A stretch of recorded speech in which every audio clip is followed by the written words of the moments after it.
In the heart of the sprawling savannah lived a giraffe named Gary. Now, you might think being a giraffe is all about munching on the highest leaves and having the best view. But for Gary, it was a little different. You see, Gary was tall, exceptionally tall, even for a giraffe. From the moment he was a calf, Gary's head seemed to be in a constant race towards the clouds. While other young giraffes played hide and seek among the acacia trees, Gary couldn't hide. His long neck always gave him away, peeking over the tallest bushes like a periscope. "There's Gary!" The others would giggle and Gary would just sigh, his long eyelashes drooping sadly. As he grew, his height became even more of a challenge. During the annual Savannah Limbo contest, Gary couldn't even attempt the first round. The bar, set high for the rhinos, was practically at his knees.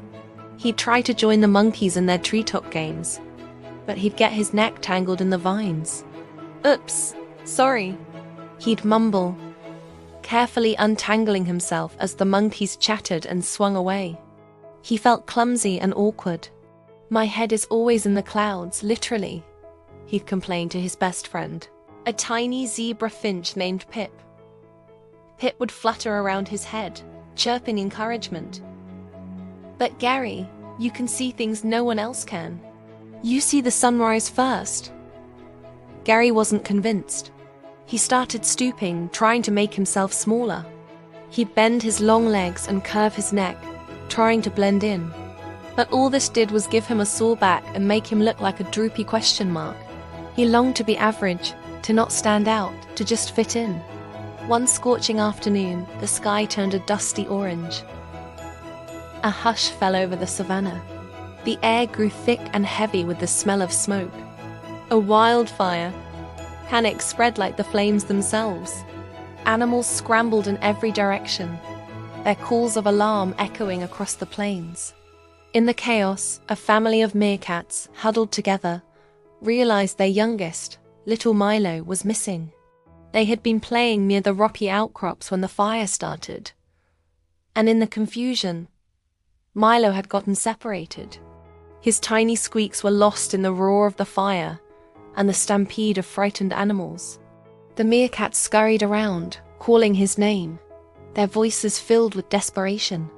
But from their low vantage point, all they could see was a wall of tall grass and smoke. They couldn't see a path.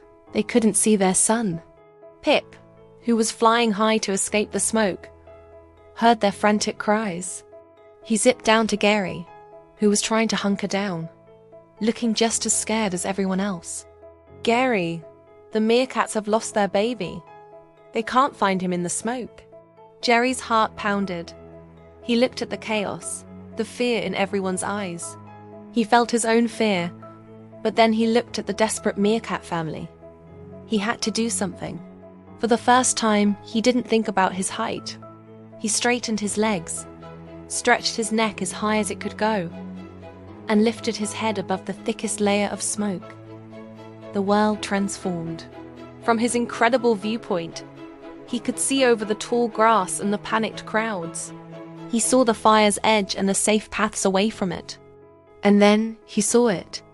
A tiny, shivering ball of fur, trapped on a small, rocky ledge, surrounded by a growing ring of fire. It was Milo. "I see him," Gary boomed, his voice carrying over the noise.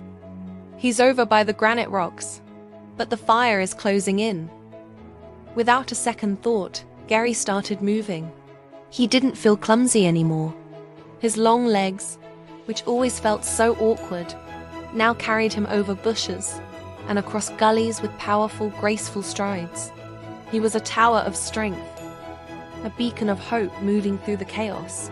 He reached the ledge just as the flames licked at its base. Bending his long neck down, a movement that once felt so embarrassing, he gently nudged the terrified Milo. "Climb on, little one," he said softly. Milo scrambled onto Jerry's head, clinging tightly between his ossicones. With the baby meerkat safe, Gary turned and navigated his way back, his head held high above the danger. He followed the safe path he had spotted from above, leading not only Milo but also other lost and confused animals away from the fire. When he reached the safety of the riverbank, the meerkat family rushed forward, crying with relief as Milo scrambled down Jerry's long nose and into their arms. The other animals gathered around, looking at Gary with awe and gratitude. He wasn't the awkward, clumsy giant anymore. He was their hero. From that day on, Gary never stooped again. He stood tall, his head held high, not with arrogance, but with a quiet confidence. He realized his height wasn't a curse. It was a gift.